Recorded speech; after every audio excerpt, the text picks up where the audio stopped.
Meus irmãos, minhas irmãs, tudo bem com vocês?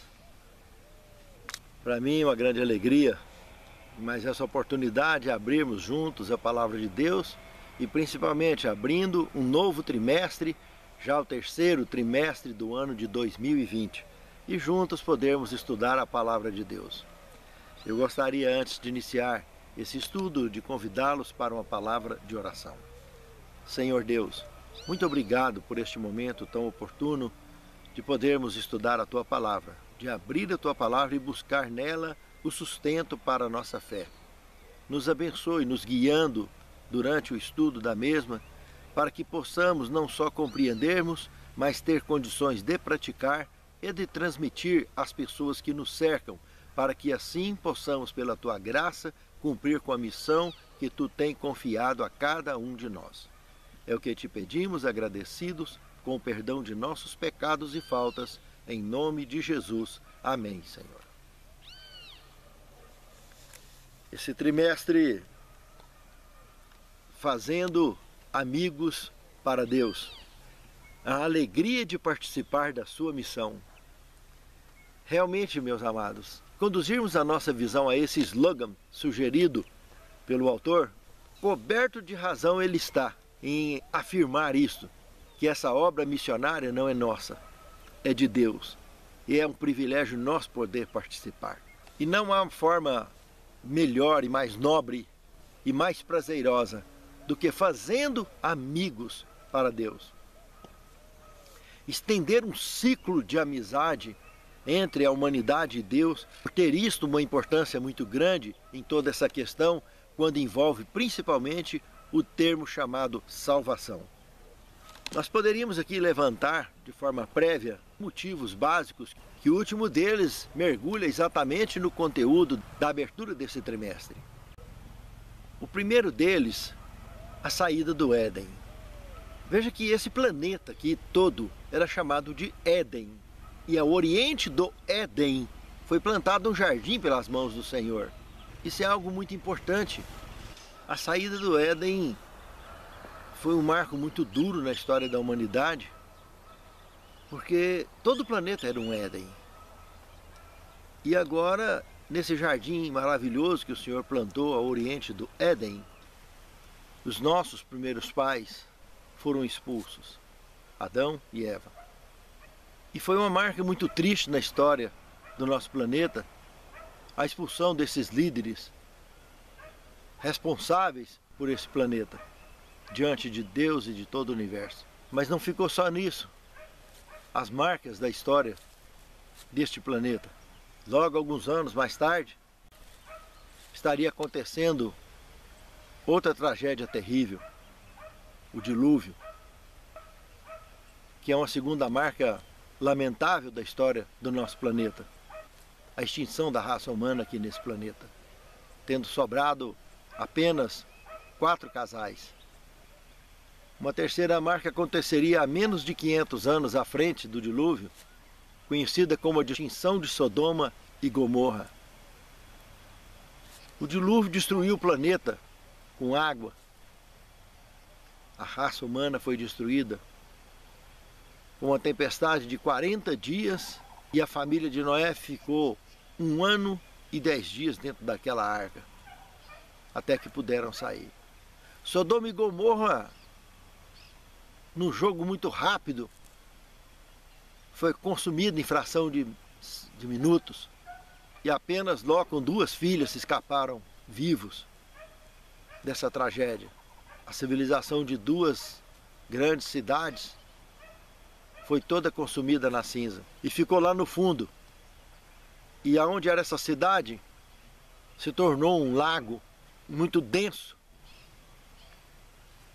com a salinidade altíssima, a mais alta do planeta Terra.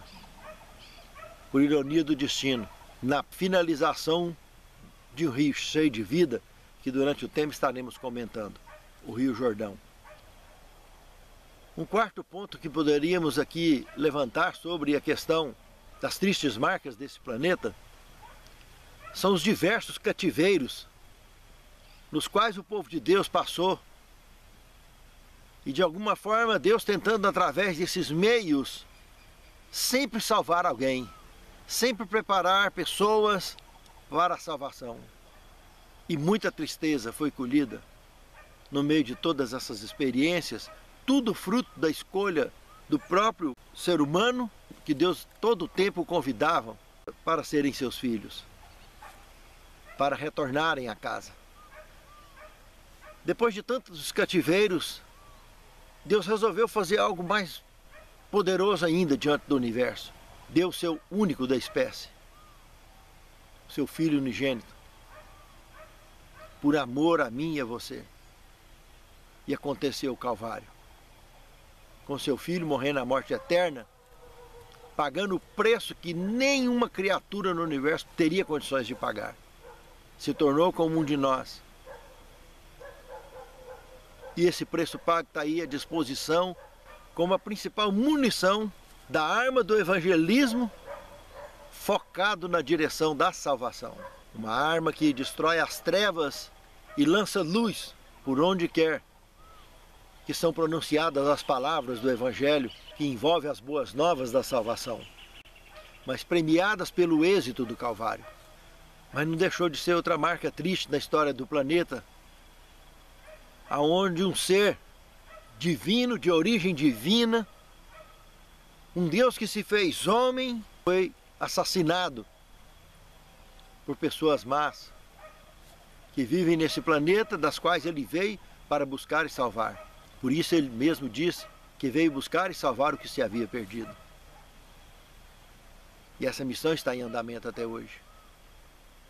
Ele cumpriu a parte dele aqui e deixou a parte nossa em plena missão. Que na realidade essa missão é dele, não é nossa. Uma sexta marca que nós poderíamos aqui mencionar, na era do Novo Testamento em diante, coisa que já vinha acontecendo desde que o pecado pisou nesse planeta, as chamadas civilizações. Para formar civilizações, muita maldade foi apresentada aos habitantes desse planeta. Se todos conhecessem a fundo a história, para colonizar a Europa, para colonizar as Américas, para colonizar a Ásia e toda a face da Terra, são histórias contadas à custa de muito, mas muito sangue e muita maldade. O homem que hoje habita sobre a face da terra, no solo em que está pisando, provavelmente possa ter sido um campo de batalha, onde muitas e muitas pessoas morreram, para que eu e você pudéssemos hoje estarmos aqui contando essa história. Muita maldade na história de todas as civilizações da Terra. Ironia, né? Para um mundo que se diz civilizado, à custa de quê? Que resultou nisso aqui. Tanta guerra e rumor de guerra e tanto ataque, desde os primórdios da humanidade, com as armas mais primitivas, como machados, facas, martelos, porretes, burdunas, arco e flecha, lanças e daí afora, até chegar nas guerras que nós vivemos hoje. Nem se fala, pior de todas elas, sermos vítimas de vírus desenvolvidos pelas potestades da maldade, tentando dominar a economia mundial de uma maneira bem mais barata, com guerra biológica, como o dragão tem tentado fazer na história desse Covid-19 ou coronavírus, que até hoje as igrejas estão fechadas. Passamos mais da metade de um trimestre mergulhados na história desta pandemia, que desde novembro de 2019, na realidade, já havia ciado lá na região da China. E no começo de 2020 para cá tem alastrado sobre a face da Terra, mas a maior consequência não é o vírus, porque o vírus é o menos letal de todos. Mas a maior consequência tem sido o combate contra a causa de Deus, que até hoje ainda tem mantido as igrejas de Deus completamente restritas ou fechadas. E a obra de Deus estagnada sobre a face da terra, e os poucos que têm levantado a bandeira e pregado tem enfrentado uma situação muito difícil para quebrar as barreiras do medo que a população mundial tem vivido, justamente por causa do terrorismo midiático que tem sido aplicado com os blefes desse vírus maldito de origem completamente satânica, os quais políticos embriagados por Satanás e pelo vinho da meretriz babilônica têm sido usados em toda a face da terra para aterrorizar a população mundial e cumprindo o intento de Satanás de paralisar a obra de Deus. Muito severo a forma com que isso tem acontecido e não deixa de ser uma marca terrível, porque desde o dilúvio a terra nunca parou e justamente parou e enfrentando a obra de Deus agora, com essa lamentável experiência, esse vírus maldito que tem atacado a população deste planeta. E a sétima marca,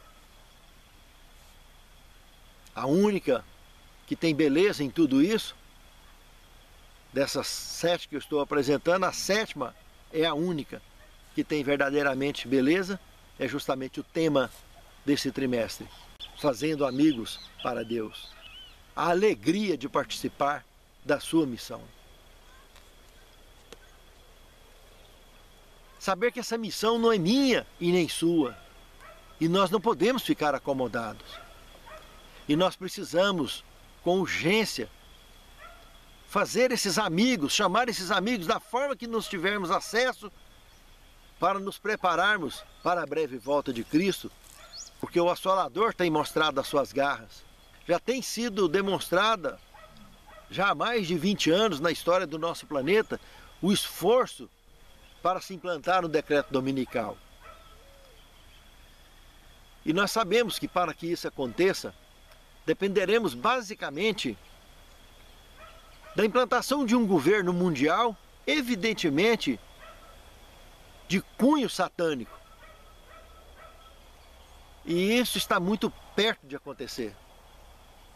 Será a gota d'água para que as pessoas não tenham mais tempo a perder, a não ser estar em pequenas cidades ou quem sabe já nos campos, vivendo, evangelizando aquelas regiões e aguardando a volta do Senhor.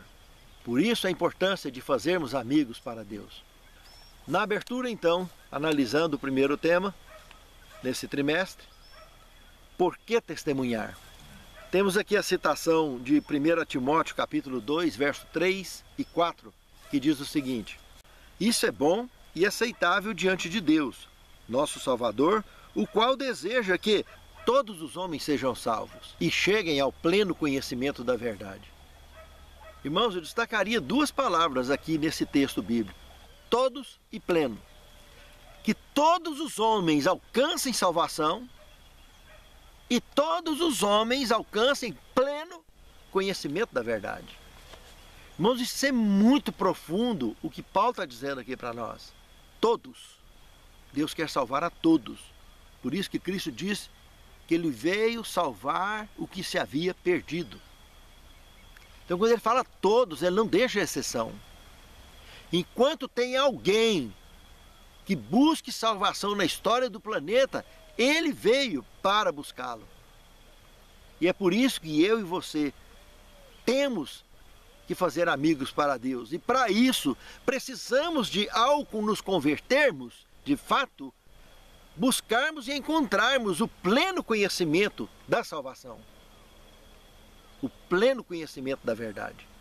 Para que possamos, sem titubear, apresentar com segurança a vitalidade do texto sagrado. É mesmo por isso que o segundo tema, oferecendo oportunidades de salvação. Olha o que disse Cristo em Lucas capítulo 19, o verso 10. Porque o Filho do Homem veio buscar e salvar o que se havia perdido. E olha o que diz Tiago, capítulo 5, verso 19 e verso 20. Sabei que aquele que faz converter um pecador do erro do seu caminho, salvará da morte uma alma e cobrirá uma multidão de pecados. Irmãos, Daniel já tinha dito isso há muitos anos atrás, lá no capítulo 12 do seu livro, no verso 3, que aqueles que ensinam a salvação a muitos serão como as estrelas eternamente. É algo realmente marcante na história da palavra de Deus, a recompensa oferecida para esses amáveis servos de Deus que assim o faz. Pense nisso, é muito sério esse assunto, meus irmãos. É muito gostoso, é muito prazeroso fazermos parte da obra da salvação. Pense nisso, é muito gostoso. O terceiro tema, o que agrada a Deus? Irmãos, não precisa de olhar na Bíblia para saber o que agrada a Deus, a não ser a resposta da sua própria missão, salvação. Salvar as pessoas. Imagine que o Senhor criou tudo de forma absoluta e assistiu parte da sua criação cair. E Ele, empenhado por tanto amor nessa criação dele, empenhou o preço mais alto da história do universo, dando o seu próprio filho para resgatá-la. E como realmente, no Evangelho de Lucas, no capítulo 15, apresenta ali uma sequência de parábolas mostrando como Deus festeja e tem prazer realmente no resgate daqueles que caíram. Lucas capítulo 15, temos ali algumas parábolas que apresentam 4 tipos de pecadores. Na primeira delas, a parábola da dracma perdida, mostra aqueles que estão perdidos, mas não sabem que está perdido, representado então por essa dracma perdida. E quantos tem assim dentro da igreja e no mundo afora, né? Está perdido e não sabe que está perdido. Por isso que é tão importante eu e você ir lá buscar fazer esses amigos para apresentá-los para o Senhor e eles passarem a entender realmente o perigo de estar perdido e o prazer enorme de deixar de ser perdido, mas fazer parte do povo de Deus, fazer parte da família de Deus aqui neste mundo e em todo o universo. Depois a próxima parábola, mostrando a parábola da ovelha perdida, representando aquele tipo de pecador que sabe que está perdido, mas não está encontrando o caminho de volta. Mas da mesma forma que na primeira parábola, a dona das dracmas procurou, empenhou e festejou porque encontrou a dracma perdida, houve festa no céu por uma dracma que foi encontrada, por um pecador que foi encontrado. Aqui na parábola da ovelha, da mesma forma, o pastor dessas ovelhas foi atrás, deixou as 99, encontrou aquela que estava perdida, colocou sobre os ombros e trouxe, e houve festa no céu por um pecador que se arrependeu, mais do que por 99 que não precisavam deste arrependimento. Como é importante para Deus isso, irmãos. Aí vem a próxima parábola, a parábola do filho pródigo, que apresenta outros 2 tipos de pecador. O filho pródigo e o irmão mais velho. O filho pródigo, aquele que se perdeu de livre e espontânea vontade, mergulhou na perdição, ou propriamente dito, mergulhou na apostasia, que é a perdição espontânea, voluntária. Então essa é a apostasia. E ele, quando perdeu tudo que tinha, lá no meio do chiqueiro, ele não estava comendo, não era carne de porco. Ele estava comendo a comida do porco. E agora, ele comendo a comida do porco, ele foi lembrar que se ele fosse um empregado na casa do pai dele, ele estaria muito melhor alimentado, muito melhor tratado do que a situação que ele estava vivendo ali. E ele decidiu voltar para o pai. E para surpresa dele, esse pai representando a Deus, estava de braços abertos, todo o tempo esperando ele de volta. E do jeito que ele chegou, fedendo a porco, caindo piolho para todo lado, unhas grandes, todo maltrapilho, esse pai o abraçou, cortou suas unhas, cortou seus cabelos, deu banho, mandou os empregados dar banho, colocou o anel de família, aquela joia no seu dedo, e o reintegrou na sociedade. E houve festa por causa de um pecador que se arrepende, mostrando a alegria que Deus tem nessa missão. E aí, lamentavelmente, aparece a história do irmão mais velho, representando, infelizmente, os fanáticos da igreja, os fundamentalistas, que tem dentro da igreja e tem no mundo inteiro. Tem fanático para tudo, tem fanático na política, tem fanático na religião, tem fundamentalista para tudo. Essa doença, ela tem cura. E qualquer doente do fanatismo, do fundamentalismo que encontrar a cura, vai ter festa no céu também, porque o fundamentalismo leva para a perdição da mesma forma do que lá junto com os porcos comendo a comida do porco. Do mesmo jeito que a apostasia leva para a perdição, essa é uma apostasia branca. Porque o fundamentalista, a doença grave dele é pensar que ele pode ser alguém sem Deus. No fundo, ele adora ele mesmo. Ele pratica o monismo. É uma forma de endeusamento pessoal, que ele sabe tudo, ninguém sabe nada, ele é mais do que qualquer um, ele é o suficiente para ditar regras e normas para tudo à sua volta e todos à sua volta. Aí basta ele ter poder na mão para poder executar os seus intentos mais sombrios que a alma pecadora por si tem, marcada no seu DNA desde a sua existência pecaminosa sobre a face da terra.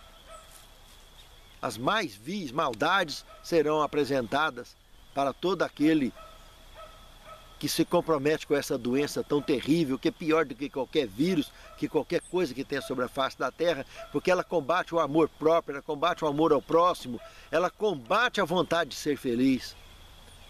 Ela confunde a mente humana e liquida com a salvação, tão quanto a apostasia o faz. Em suma, conheçamos essa resposta do Senhor, que o que mais o agrada realmente é a conversão de um pecador, é a salvação de todos. O quarto tema, crescendo por meio da doação. O autor dessa lição fez uma ilustração muito apropriada sobre a salvação e a perdição, usando a ilustração do Mar Morto e do Rio Jordão. Vimos lá na abertura do trimestre que ao Sodoma e Gomorra ser destruída, em cima dela se desenvolveu o conhecido Mar Morto. O mar com o maior índice de salinidade do planeta Terra. Só que por ironia do destino, esse Mar Morto está exatamente na finalização do Rio Jordão. Um rio com mais de 250 quilômetros de extensão, com uma maravilhosa vida aquática, tanto de vegetação quanto de peixes, dentro dele, nas suas margens, e os animais que sobrevivem às suas margens. Vitalidade normal, lugar este inclusive, aonde seria o palco do batismo do nosso Salvador, onde João Batista iniciaria o processo mais brilhante da história da salvação do planeta, porque Cristo diz que sem batizar na água e no Espírito ninguém pode nem ver e nem entrar no reino de Deus. Com raríssimas exceções como o bom ladrão que não teve oportunidade, os que têm oportunidade não podem abrir mão jamais deste privilégio maravilhoso de poder mostrarmos para o mundo que mudamos de exército através do batismo. O Rio Jordão, com toda essa vitalidade, termina em cima do Mar Morto, onde não tem uma viva alma sequer, à exceção de alguns vermes ou bactérias que consigam sobreviver a esse alto índice de salinidade. Os oceanos do planeta Terra todinho têm cerca de 35 gramas de sal por litro d'água. A salinidade do Mar Morto é de mais de 300 gramas por litro, irmãos. Pense, que coisa terrível. Como comparar 35 gramas com 300 gramas? Que proporção estúpida de salinidade. E a nossa vida espiritual, será que toda ela vai ser canalizada para um Mar Morto? Com tanta vitalidade que Deus nos deu? Aí está o espírito da nossa missão, irmãos. Fazer com que essa oportunidade de vida que nós temos seja uma oportunidade missionária, de cumprir com a missão que não pertence a nós, pertence a Deus. Somos convidados a participar dessa missão. A obra de Deus, a missão é de Deus. E não podemos abrir mão disso. De fazermos amigos para Deus. Para que a correnteza seja o inverso. Não canalizando para o Mar Morto, mas tudo canalizando para o Jordão. E tudo podendo receber vida. E se tornar novas criaturas sempre. Renovando o nosso batismo todos os dias em nossas vidas. E isso é tão verdade que o que Jesus tenta nos dizer lá no Evangelho de João, no capítulo 7, versos 37 e 38, É exatamente isso que ele está tentando mostrar. Mostrar o valor da vitalidade de nos envolvermos na causa dele. Quem tem sede, venha e beba de graça dessa água da vida que eu te dou. Porque como diz a Escritura, lá em Provérbios 18:4, Jesus cita esse texto aqui agora, que aqueles que acreditam em mim, neles se tornarão fontes a jorrar para a vida eterna. Dessa água viva, irmãos. Por acaso não foi isso que ele disse também, lá para a mulher samaritana? Que se você beber dessa água que eu tenho para te dar, do seu peito vai se tornar uma fonte a jorrar para a vida eterna. E é prazeroso demais, meus irmãos. Nós nunca mais vamos tornar a ter sede, porque estaremos bebendo da água da vida. Estaremos distribuindo dessa água para o mundo ao nosso redor. Isso é muito prazeroso. Saber que eu e você podemos ser uma fonte ambulante de vida eterna. Porque Jesus falou para Marta, para Maria, que quem crê em mim jamais morrerá. Porque essa morte que a gente conhece não é morte, isso é sono da morte. E se alguém descer ao sono da morte, um dia vai ressuscitar. Porque ele nunca morreu, ele estava dormindo, por isso que ele ressuscita. Porque se morrer de fato, ninguém ressuscita. Porque todos são pecadores. Somente Cristo morreu a morte eterna e ressuscitou porque ele não tinha pecado. Aí está a grande diferença e o grande mistério da história do grande conflito. Pense que isso é muito sério, irmãos. O assunto sobre salvação envolve uma obra muito grande que Deus tem confiado a mortais desse planeta há muitos e muitos anos. Há muito mais tempo do que se imagina. O quinto tema, a fidelidade ao mandamento de Cristo. Aqui agora, não tratando especificamente dos 10 mandamentos, mas de mandamentos que saem da boca do Mestre, conduzido até nós, que tem tanta expressão como a própria lei de Deus, que é a expressão do caráter de Deus. É a ordem do Mestre, a missão do ID, de irmos, fazermos amigos para Deus. Essa missão é um mandamento, é uma ordem, aonde nenhum mortal sua face da terra, nenhum cristão, jamais se deveria achar dono da igreja em momento algum, ou da obra de Deus, porque quem é dono dessa obra é o próprio Deus, e ele nunca autorizou fechar a igreja. Tínhamos que estar lutando. É nossa obrigação lutar enquanto pudermos, para a honra e a glória de Deus, usufruirmos desse direito constitucional no planeta Terra que temos, o ofício de evangelizar, de pregar, de curar, de consolar, de conduzir o rebanho. Não existe espaço na palavra de Deus para comprometer essa ordem de ir e pregar até que eu venha. A ordem é levantar e pregar. Sabemos que a última grande crise, dentro do contexto da pena inspirada e da Bíblia Sagrada, da palavra de Deus de um modo geral, mostra que a obra será realmente atacada. Por isso nós não estaremos mais nas grandes cidades. Por isso o evangelho será concluído pelos leigos. Porque o quadro ministerial, de forma organizada, estará totalmente destruído. E aí todos, cada um individualmente, estará pregando e batizando por onde quer que esteja passando na conclusão da pregação do evangelho. Todos os leigos estarão evangelizando, pregando, curando e batizando, até que o Senhor se manifeste nas nuvens dos céus. E é o que estaremos fazendo. E é agora que temos que nos preparar para isso. Ao percebermos esse ensaio que temos vivido com essa experiência lamentável dessa crise apresentada pelas potestades da maldade, com a versão política de tentar dominar a economia mundial, mas está prejudicando a obra de Deus e a causa de Deus, tentando atrasar a obra de Deus. Mas eu e você não podemos desistir de fazer amigos, de conduzir essas mensagens, essas lições, de compartilhar da forma que pudermos, para que possamos realmente promover essa mensagem de evangelismo. O meu canal, ele não é monetizado.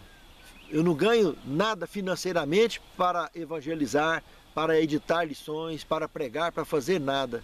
Mas quando nós, no canal, apresentamos likes, lá nas mensagens. Dentro da divulgação do YouTube, o canal é promovido e é divulgado de forma mais ampla.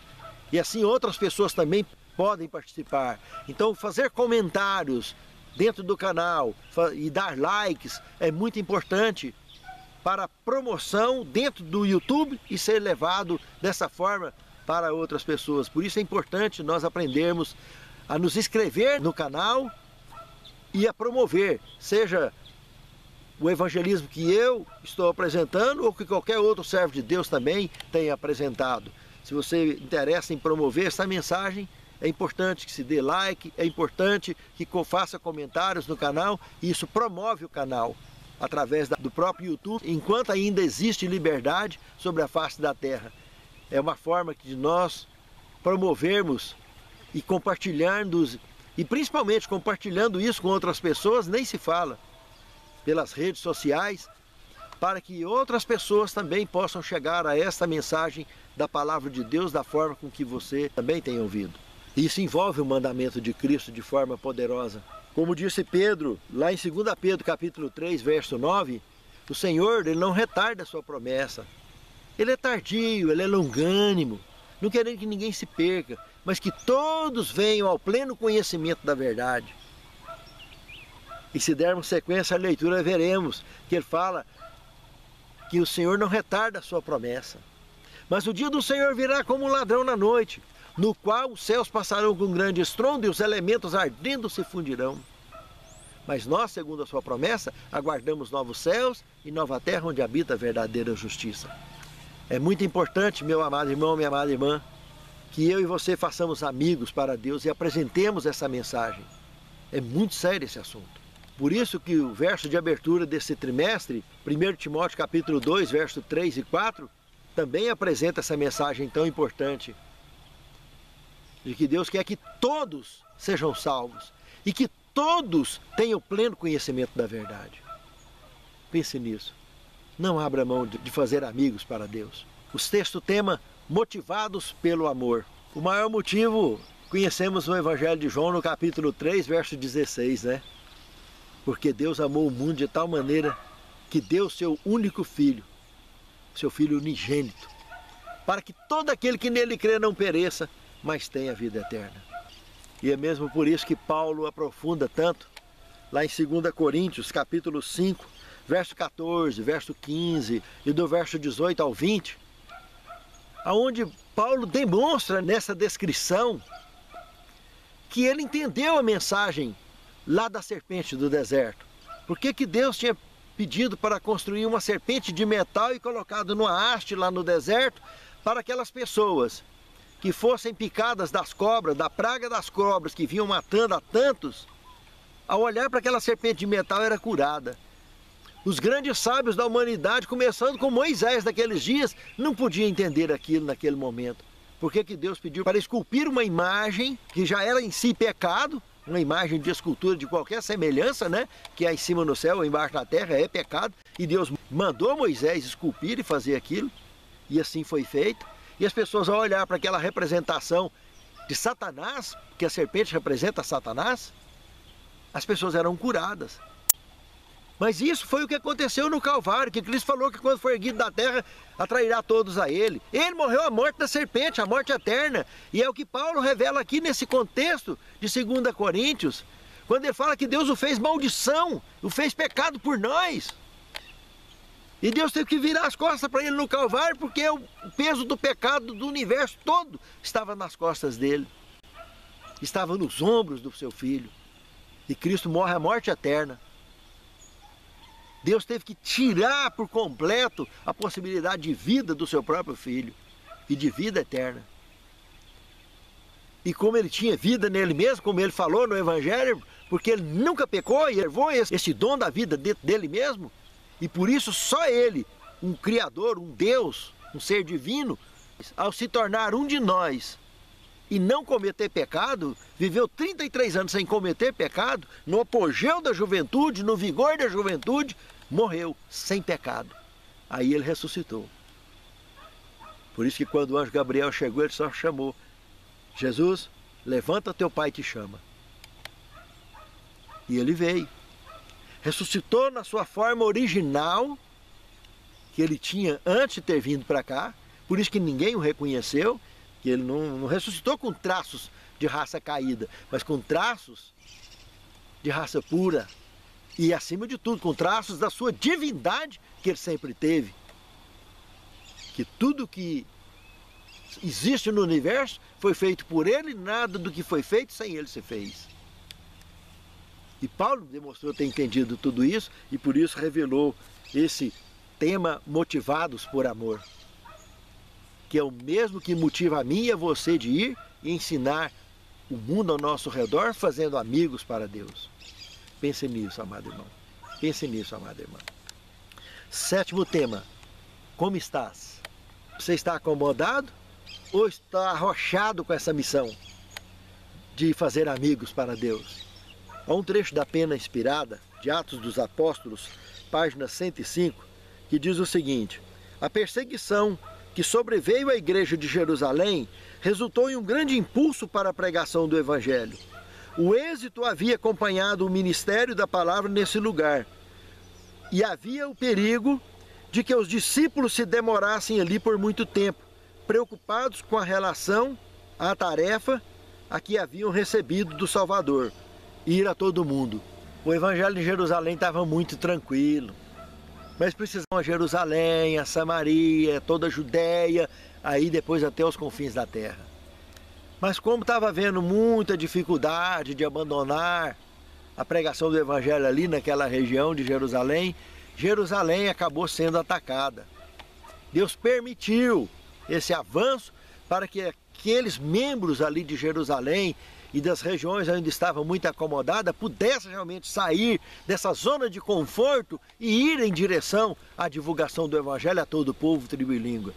Por que motivo você acha que as pessoas também serão entusiasmadas a sair da mesma forma hoje, da zona de conforto das grandes cidades, e estar nas pequenas cidades ou estar lá no campo, iniciando a obra de pregação do Evangelho naquelas regiões e finalizando com a obra de Deus sobre a face da terra? Pense um pouco sobre isso. Se já não está na hora de pensarmos em sairmos da nossa zona de conforto para fazer grandes amigos para Deus. Santo Deus, santifica-nos na Tua palavra, Senhor.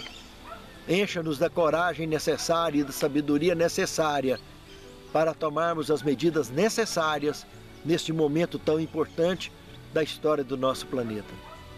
Conduza os nossos passos e os nossos lares, Senhor, ao devido êxito missionário na causa que é Tua e não nossa. É o que te suplicamos agradecidos em nome de Jesus. Amém. Como um vaso nas mãos do oleiro, quebra-me